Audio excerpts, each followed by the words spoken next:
Baik, Assalamualaikum, salam sejahtera, salam GBN, salam Malaysia dan salam kuasa ketiga. Jadi saya rasa saudara-saudari sudah pun membaca atau mendengar berkenaan dengan satu kenyataan yang telah dibuat oleh Tun Dr. Mahathir Mohamad, ya, berhubung dengan kemah besar. Okey.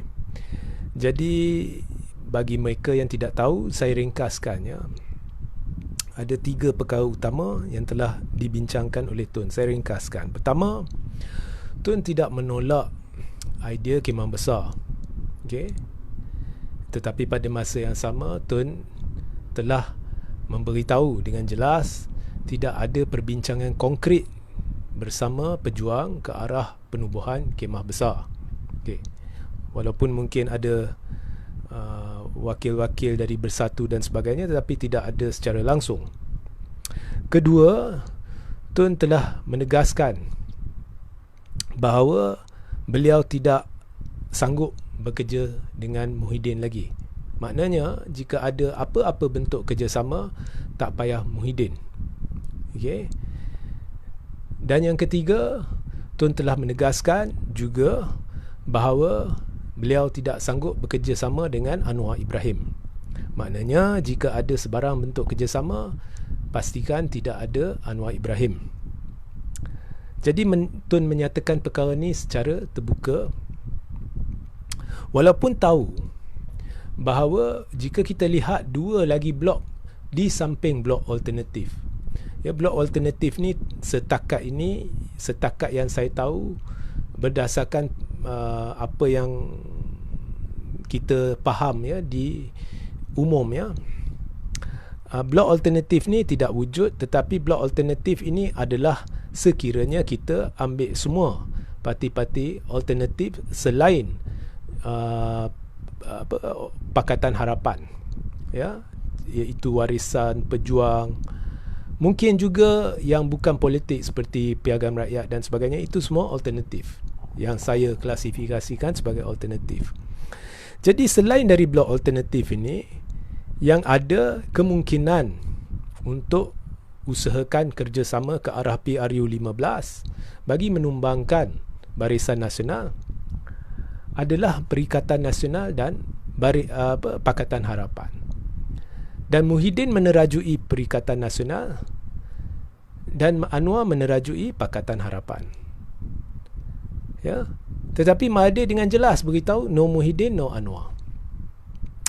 Jadi di sini kita sudah lihat bahawa Mahathir boleh membaca apa yang saya sendiri telah jelaskan kepada anda, iaitu di dalam PRU 15, Perikatan Nasional dan Pakatan Harapan, khususnya PKR, ya, khususnya PKR, atau lebih elok kita kata PKR sahaja, ada saham terlalu kecil, hampir tidak ada saham, pasti kena teruk, ya. Mahathir boleh tahu, dan apa pun sebab yang diberikan oleh Mahathir amat jelas, kerana Anwar Muhyiddin bukannya berjuang di dalam arena politik ini demi rakyat, demi melakukan kebaikan, tapi semuanya demi kuasa kedudukan atas kepentingan peribadi. Malah Mahathir telah memberi petanda ataupun hint, ya, bahawa mereka, khususnya saya rasa ditujukan kepada Muhyiddin, ingin mencari kekayaan. Okey. Jadi sebenarnya apabila dulu saya menceritakan berkenaan dengan pembentukan sebuah gabungan baru, saya pernah sebut tak perlu pandang Pakatan Harapan terlebih dahulu. Khususkan kepada parti-parti alternatif dulu untuk bentuk rangka asas, untuk bentuk foundation, perkukuhkan foundation dulu, asas dia dulu, iaitu Pejuang, Warisan, Piagam Rakyat. Ya, perkukuhkan foundation dia dulu. Kemudian saya telah cadangkan nama Gerakan Pejuang Nasional. Itu cadangan saya lah. Esok orang lain boleh beri nama lain. Kemudian setelah foundation atau asas ini telah dipersetujui, mungkin boleh bincang dengan yang kedua, ya, Perikatan Nasional. Tetapi Perikatan Nasional perlu akur dengan syarat bahawa nama gabungan Perikatan Nasional tu tidak akan diguna pakai. Maknanya apabila berunding, ya, gabungan asas ni atau GPN ni berunding dengan Perikatan Nasional, dia bukan berunding dengan Perikatan Nasional sebagai gabungan. Dia berunding dengan Bersatu, PAS dan Gerakan. Ya. Perikatan Nasional lepas tu dia nak bubarlah. Tak patut ada Perikatan Nasional lagi. Dia kena setuju. Ya. Kemudian saya pun telah menyebut dengan jelas bahawa Muhyiddin perlu kuburkan impian dia nak jadi Perdana Menteri, impian-impian dia yang nyata disebabkan kepentingan peribadi, bukan disebabkan rakyat. Dan akur bahawa gabungan baru ni akan diterajui atau dinasihati lah lebih tepat oleh satu majlis atau council yang saya telah cadangkan nama dia, The Riots Council. Ataupun kalau tak nak, bolehlah Majlis Pemulihan Negara Bersitun dan sebagainya, ya, di mana ianya ada tokoh negarawan. Saya pun telah seru agar termasuk Tengku Razali Hamzah sebagai tokoh negarawan, di mana mereka tidak akan ada jawatan dalam parti. Maknanya Tun setuju, ya, letak jawatan sebagai pengerusi pejuang. Kemudian 2-3 tokoh negarawan lagi, kemudian tokoh-tokoh pemikir, kemudian peguam tersohor, saya telah namakan Hanif Katri, ya, bekas Ketua Polis Negara, saya telah namakan Hamid Bado, bekas Ketua Pesuruhjaya SPRM, saya telah namakan Abu Kasim, 2-3 tycoon yang terkenal, yang berjaya, ya, untuk menasihati gabungan ini yang saya telah cadangkan. Dan The Rakyats Council ini semestinya berjiwa rakyat, diyakini pakar-pakar ekonomi, diyakini pelabur, diyakini juga rakyat kerana melibatkan tokoh bekas Ketua Polis Negara yang dihormati, bekas Ketua Pesuruhjaya SPRM yang dihormati, seorang peguam dihormati, ahli-ahli penyagaan yang terkenal yang dihormati. So ini bukannya perkumpulan politik, ya. Ini perkumpulan berjiwa rakyat, mewakili rakyat dalam menasihati gabungan yang juga bukannya sepenuhnya gabungan politik, kerana juga melibatkan piagam rakyat. Ini yang telah saya cadangkan. Maknanya secara tidak langsung saya telah suruh Muhyiddin hanya menjadi ahli Bersatu. Maknanya duduk tepi. Sebab apabila gabungan ni berurusan dengan Bersatu, tak perlu berurusan dengan Muhyiddin. Sebab itu saya suruh Muhyiddin kuburkan niat-niat dia. Kalau tidak, Bersatu akan berkubur, prestasi dia akan teruk. Dan saya rasa ahli-ahli Bersatu sudah tahu perkara ni, ya. Jika ramai keluar mengundi, Bersatu akan kena teruk. Lebih-lebih lagi jika pejuang bertanding di semua kerusi Bersatu, di semua kerusi yang telah dimenangi oleh Bersatu, ahli-ahli Bersatu sebelum Muhyiddin rampas parti itu di PRU 14. Semestinya pejuang boleh merampas kerusi-kerusi berkenaan. Dan saya dengan jelas telah menyebut, setelah perkumpulan ini dimuktamadkan, baru kalau nak bincang dengan Pakatan Harapan, bolehlah pelawa DAP dengan amanah. Itu pun bincang dengan DAP dan amanah dengan sebegitu rupa. DAP dan amanah perlu akur kepada syarat-syarat pergabungan baru ni. Maknanya pergabungan baru inilah yang akan mendirikan kemah besar, bukannya Pakatan Harapan. Dan saya telah sebut dengan jelas, tak perlu lihat langsung PKR, tak perlu lihat langsung Anwar Ibrahim. Anwar tidak relevan. Tak perlulah saya ulang mengapa Anwar tidak relevan. Anda boleh rujuk kepada live saya, cari live yang berkenaan. 4 pilihan raya negeri, 2 di Malaysia Timur, 2 di Malaysia Barat, sudah membuktikan Anwar dan PKR tidak relevan. Okey. Dan pada ketika ini PKR menghadapi masalah besar. Sebabnya sudah ada 2 kem. Kem Anwar dengan kem Rafizi. Kem Anwar, pengaruh dia dalam PKR kini menjadi teramat lemah. Jadi jika Anwar ingin memasuki perjanjian dengan Muhyiddin untuk menyokong Muhyiddin kembali menjadi PM, sudah menjadi amat sukar. Kerana kem Rafizi kita tak tahu akan setuju ke tidak, dan nampaknya berkemungkinan tinggi tidak akan setuju. Malah tolak Rafizi tepi, saya dipahamkan ramai juga sebenarnya tidak setuju, ya, Muhyiddin kembali sebagai PM. Jadi berdasarkan penjelasan saya sebelum ini, itu satu kemungkinan. Tetapi berdasarkan perkembangan baru, Anwar juga tersepit.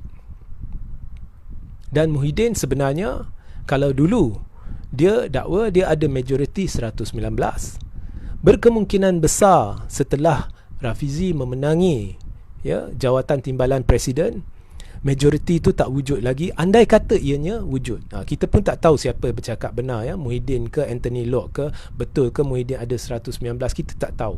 Kita boleh buat spekulasi tapi kita tak tahu. Tapi apa pun, saya dipahamkan sekarang memang tidak wujud. Dan saya ulang, tolak Rafizi tepi, di dalam PKR sendiri pun Anwar sukar untuk mendapat keyakinan semua pihak, ya. Dan saya juga dipahamkan setelah Anthony Locke membuat penafian, ramai di dalam DAP juga telah memutuskan tidak ingin berdamping dengan Muhyiddin. Jadi Anwar tersepit sebenarnya. Dia nak masuk perjanjian dengan Muhyiddin pun tak boleh.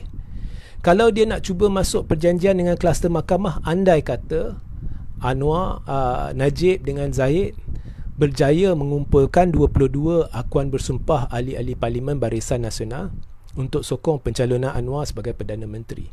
Ya, memang bagi saya mustahil Anwar dan Zahid boleh berjaya melakukan perkara tu, tetapi kita buat andaian. Andai kata mereka berjaya, pun sekarang tak boleh buat perjanjian dengan Anwar.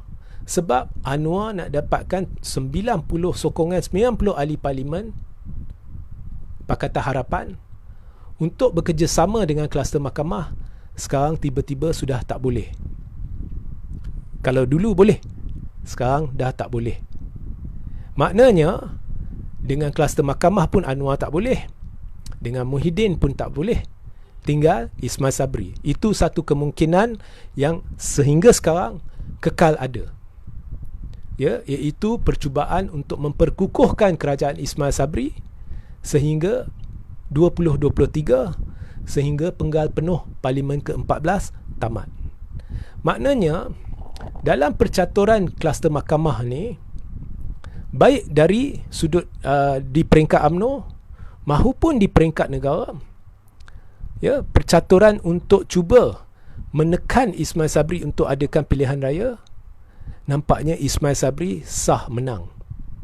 Sebab bila-bila sahaja Ismail Sabri boleh lanjutkan, ya, MOU bersama Pakatan Harapan.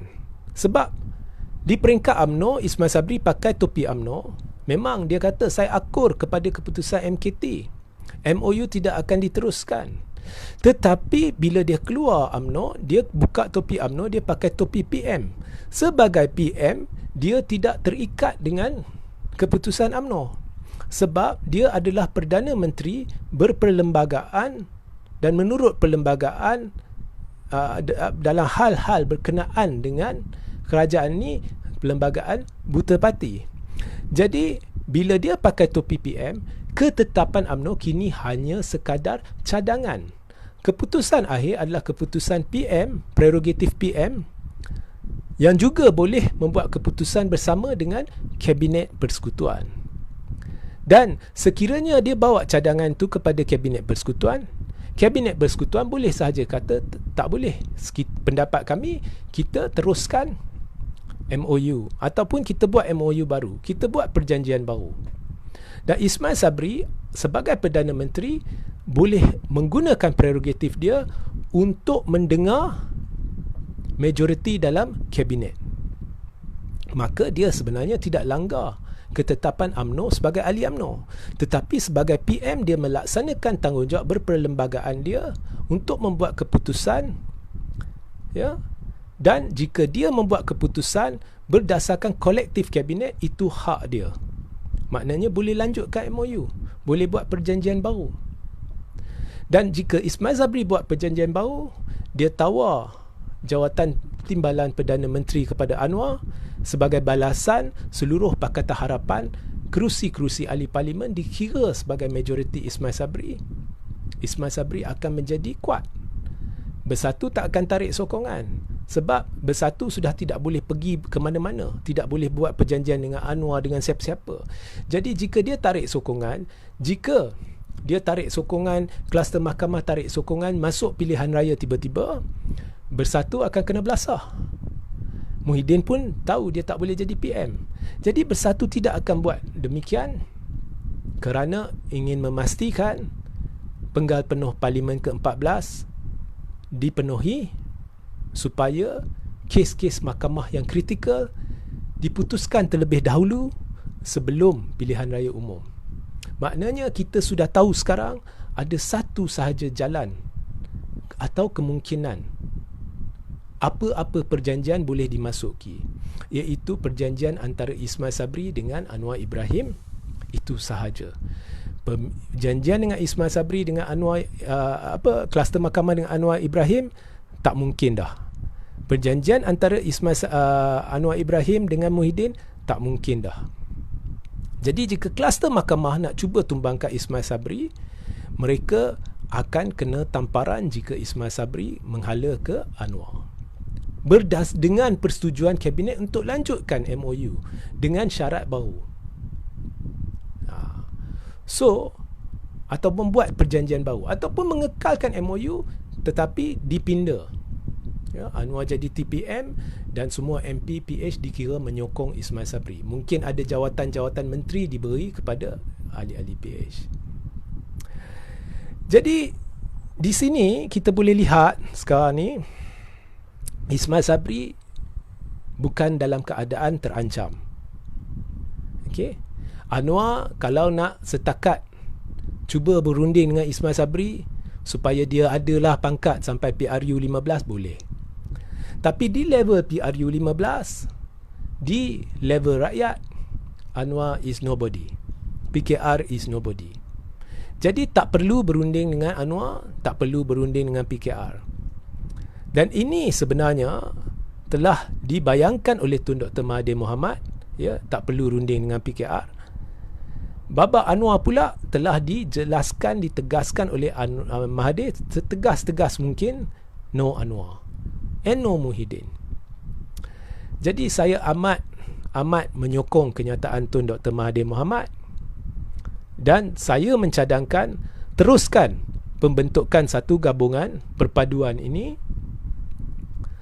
Boleh juga melibatkan Bersatu tetapi no Muhyiddin. Maknanya kalau Muhyiddin nak sekadar jadi ahli biasa, pada tanggapan saya lah, tapi keputusan akhir kita letak kepada Tun Mahathir lah. Pada tanggapan saya lah, sebagai ahli biasa boleh, tetapi sebagai Presiden Bersatu tak payah. Kalau dia kekal nak jadi Presiden Bersatu, tak payah. Ya, jadi Muhyiddin tahulah apa nak buat. Nak bawa Bersatu terjun masuk ke dalam kolam, kemudian lemas, sehingga maruah anda tercemar, ya, orang tidak hormat lagi, dan semua pemimpin-pemimpin Bersatu akan terkubur pada PRU 15, ataupun untuk menebus kembali maruah, ya, untuk menebus kembali maruah Bersatu, untuk menyelamatkan pemimpin-pemimpin Bersatu, duduk tepi. Ya, duduk tepi supaya perbincangan antara Bersatu boleh berlaku bersama Tun. Ingatkah saudara-saudari bahawa saya mencadangkan sama ada bersatu dengan pejuang bergabung ataupun bersatu dengan pejuang duduk bawah gabungan baru? Ini maksud saya. Sebab jika Muhyiddin duduk tepi,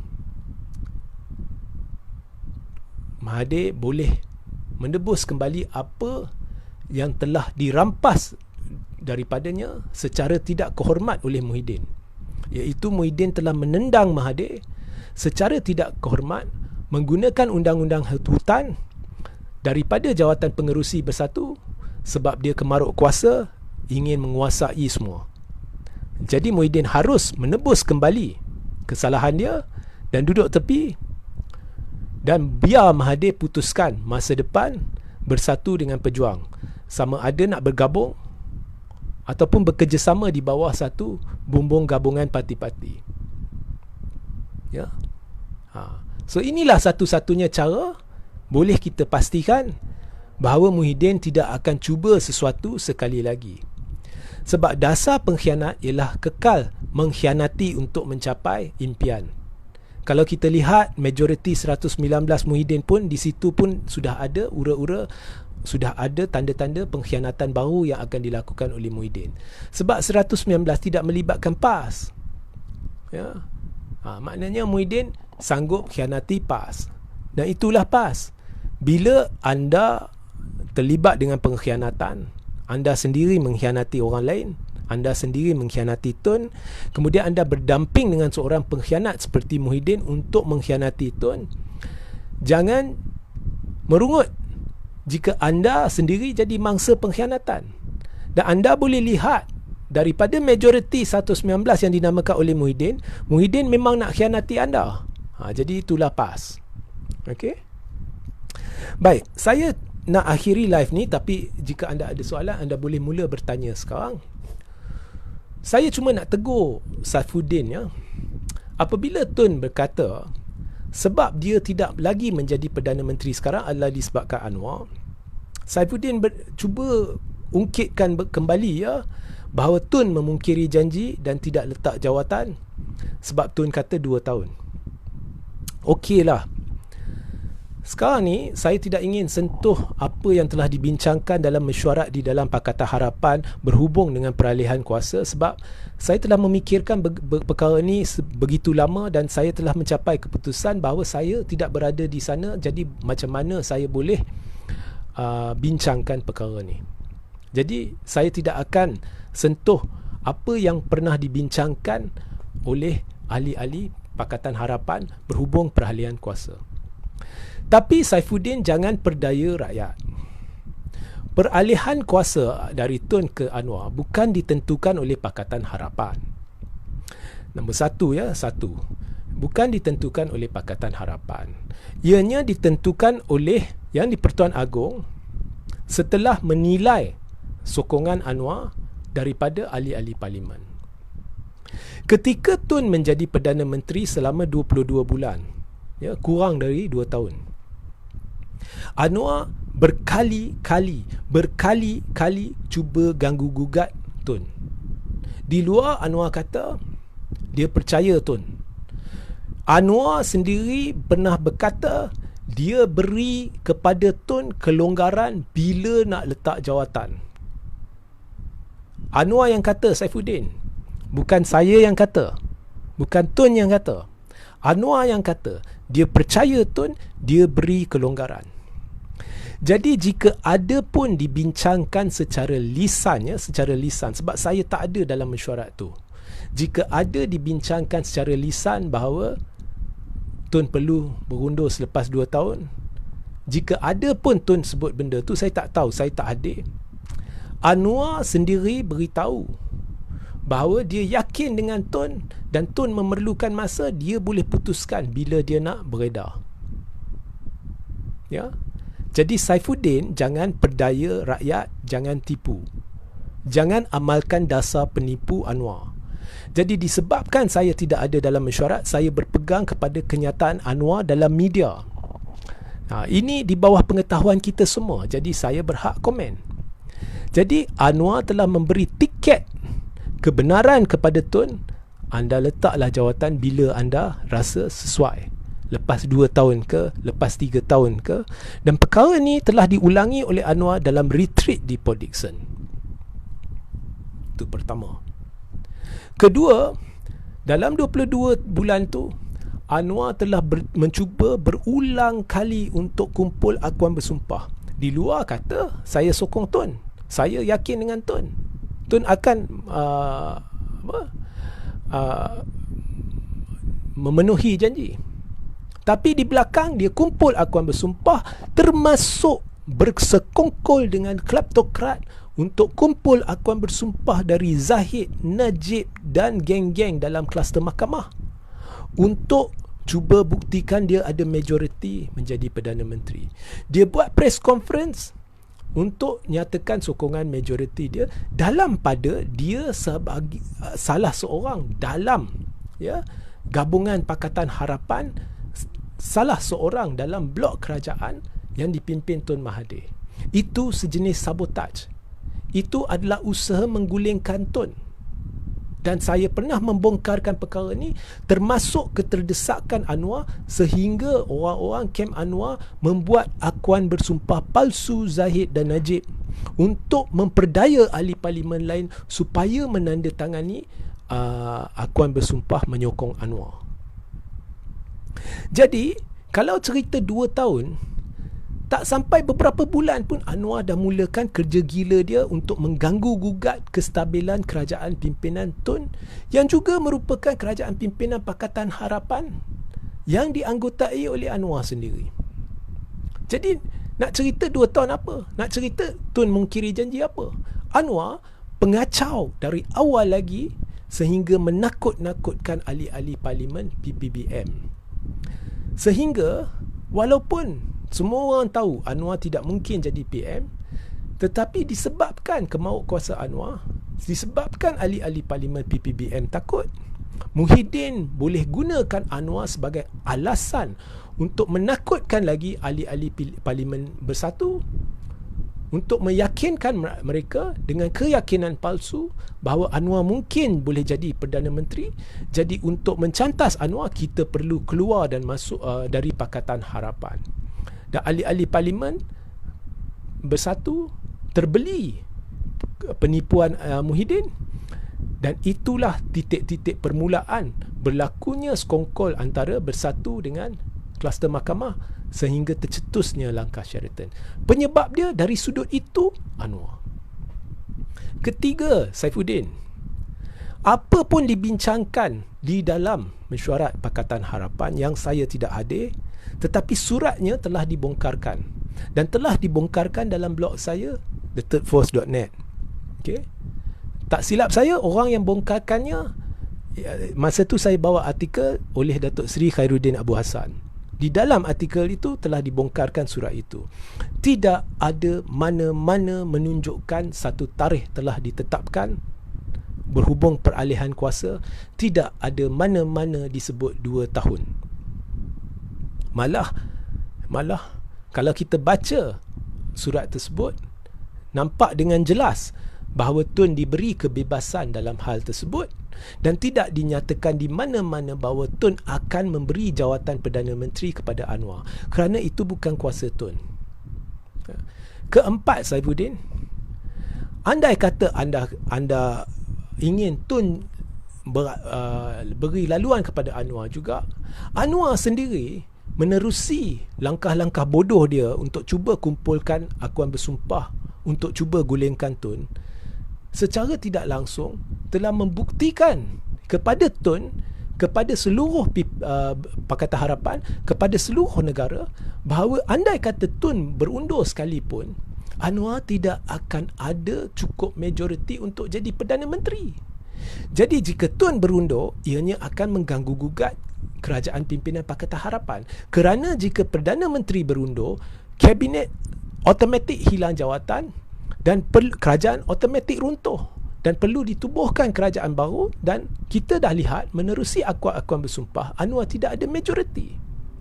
Jadi daripada 4 poin ini, Saifuddin harus sedar, Tun tidak pernah memungkiri janji siapa-siapa, Tetapi pengacau di dalam kerajaan pimpinan Tun daripada lepas 2-3 bulan Pakatan Harapan menang PRU, daripada titik itu sudah bermula kekacauan demi kekacauan oleh tak lain dan tak bukan Anwar dan otai-otai dia. Dan secara tidak langsung disebabkan ketakutan yang telah ditimbulkan oleh Anwar di kalangan MP-MP Bersatu, langkah Sheraton tercetus. Ya. Dan apa yang Tun kata betul. Ya. Anwar sepatutnya bila ada ancaman mana-mana pihak untuk meruntuhkan kerajaan, anda perlu solidariti bersama orang yang memimpin kerajaan anda. Yang lain cerita kemudian. Pada masa itu PM Tun. Tetapi Pakatan Harapan, geng-geng Anwar, juga DAP, juga Amanah, ya, PKR tak usah cerita. Disebabkan kemaruk sangat nak jadikan Anwar Perdana Menteri, mengambil kesempatan itu untuk cuba naikkan Anwar, ini menyebabkan majoriti berpecah. Kalau tidak, Tun Perdana Menteri hari ini. Jadi Saifuddin, sekali lagi saya sarankan jangan berdaya rakyat dengan fakta palsu. Ya, itu sudah menjadi lumrah anda semua di PKR. Ya. So itu pencerahan saya berhubung dengan isu peralihan kuasa. Ya. Baik. Jika anda soalan, anda boleh bertanya, saya akan luang masa 5 minit. Ya. Asma Laili, dia bukan nak bantu Tun Takbir Negara, bantu isteri dia TPM, betul?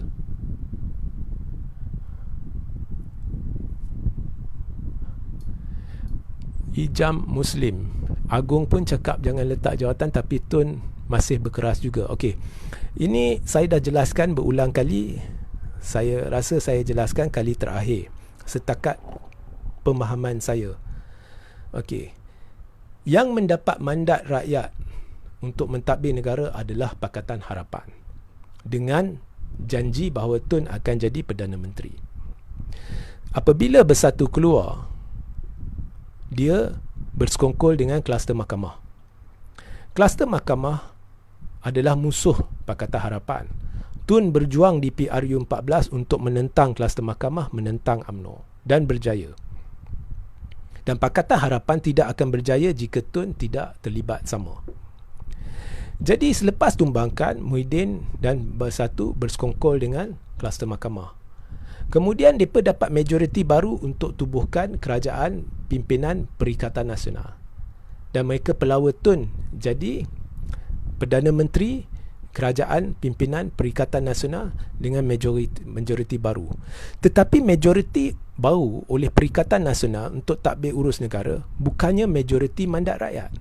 Majoriti mandat rakyat adalah majoriti yang telah diberikan oleh Pakatan Harapan dan sekutu mereka untuk mentadbir urus negara dengan Tun sebagai Perdana Menteri Pakatan Harapan. Jadi untuk menghormati mandat rakyat, untuk demi rakyat, Tun terpaksa letak jawatan. Lebih-lebih lagi kerana Tun juga perlu berpegang kepada prinsip. Kerana di PRU 14, Tun telah menjanjikan kepada rakyat bahawa dia akan menentang kluster mahkamah yang sebelum tu bukan lagi kluster mahkamah dan kleptokrat dalam UMNO. Dan Tun telah memenuhi janji dia. Jika Tun menjadi Perdana Menteri Perikatan Nasional, Tun telah memungkiri janji dia. Tun telah melanggar prinsip dan tidak akan dihormati rakyat. Jadi jangan harap-harap anda cerdik sedikit, berfikir sedikit, jangan termakan dengan fakta-fakta palsu yang disampaikan oleh orang-orang seperti Saifuddin, Anwar dan kuncu-kuncu mereka. Okey. Okey, lagi satu kesedaran saya rasa sudah timbul apabila Tun tolak Muhyiddin, tolak Anwar. Ya, Tun tahu Anwar adalah peneraju Pakatan Harapan. Tun tahu Muhyiddin menerajui Perikatan Nasional. Jadi kalau nak kerjasama dengan orang lain, hanya ada Perikatan Nasional dengan Pakatan Harapan. Tapi Tun berani kata no Anwar, no Muhyiddin. Di situ anda boleh lihat Tun tahu semua pihak di dalam Perikatan Nasional dan Pakatan Harapan terdesak. Mereka perlu buat pilihan, nak hangus, nak hanyut dalam PRU 15 ataupun bekerjasama dengan Tun. Tun tahu akhirnya mereka perlu menerima syarat kerjasama Tun. Sebab tanpa tun, Pakatan Harapan ataupun parti-parti dalam Pakatan Harapan jangan harap kembali masuk dalam kerajaan. Perikatan Nasional atau parti-parti dalam Perikatan Nasional jangan harap jadi masuk balik dalam kerajaan. Mereka nak spin apa di media sosial, spin lah. Tetapi hakikatnya, anda buat kemah macam mana pun, tanpa tun, tidak akan berjaya menang pilihan raya. Dan Tun tahu perkara ni. Okay? Dan saya rasa Muhyiddin pun sudah tahu perkara ni. Kalau Muhyiddin tidak tahu perkara ni, tak mungkin ya ramalan saya akan menjadi benar. Iaitu berdasarkan pembacaan saya beritahu Muhyiddin akan cuba jumpa Tun. Dan tak sampai seminggu selepas saya beritahu benda tu, Muhyiddin jumpa Tun. Dan saya ada beritahu Muhyiddin akan cuba lagi untuk jumpa Tun. Dan akhirnya dia akan akur bahawa Bersatu terpaksa bekerja sama dengan Pejuang atas syarat Tun. Ya. Hari ini saya dipahamkan Rahim Tambicik ada pergi berjumpa dengan Tun. Rahim Tambicik barangkali, saya tidak tahu, barangkali adalah perutusan Muhyiddin. Saya dipahamkan selepas berjumpa Tun, Rahim Tambicik pergi berjumpa balik dengan Muhyiddin untuk memberi taklimat apa yang telah dibincangkan dengan Tun. Ya, Muhyiddin akan sama ada cuba berjumpa lagi dengan Tun secara terus, ataupun menghantar perutusan, ataupun menghantar messenger, ataupun menghantar wakil. Dia akan cuba. Akhirnya dia akan akur. Ya. Sebab semua orang tahu apa yang bakal menanti mereka di PRU 15, iaitu kekalahan teruk. Akhirnya mereka akan terpaksa berjumpa dan berbincang dengan Tun.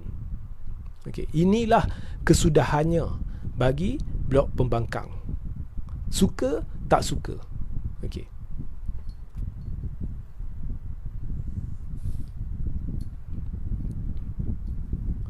Okey, saya ambil satu lagi soalan.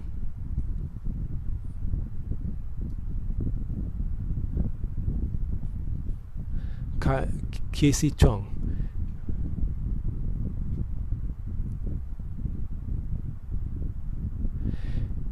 Isn't Tun said it's not the right time to leave PH at that time? This shows Tun memang nak khianat PH.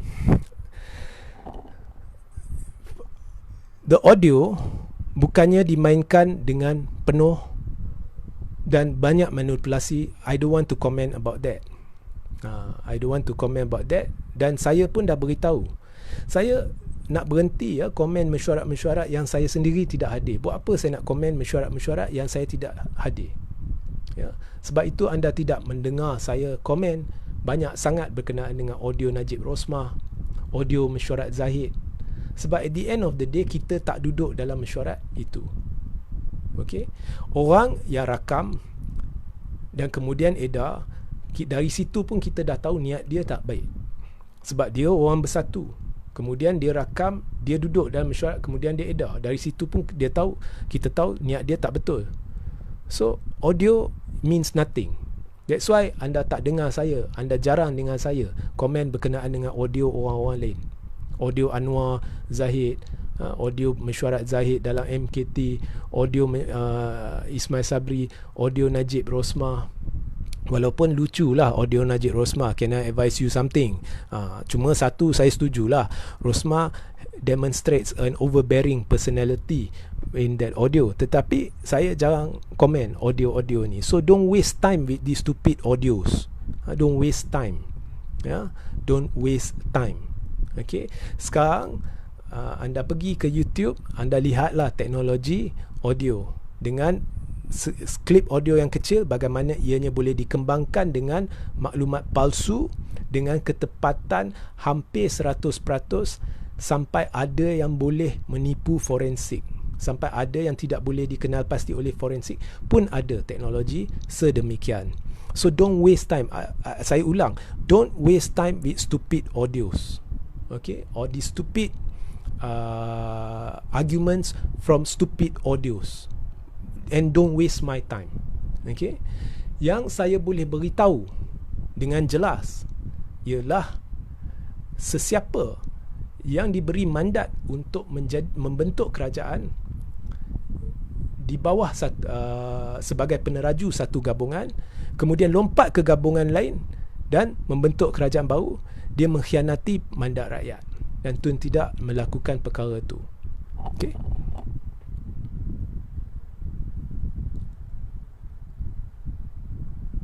Saya ke bawah.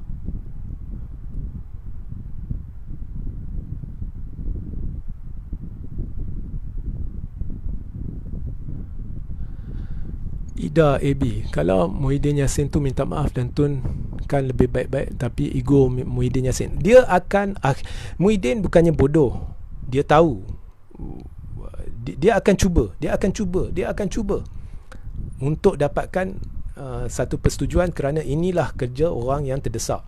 Tapi akhirnya dia perlu akur dan dia tahu tidak ada jalan lain buat bersatu.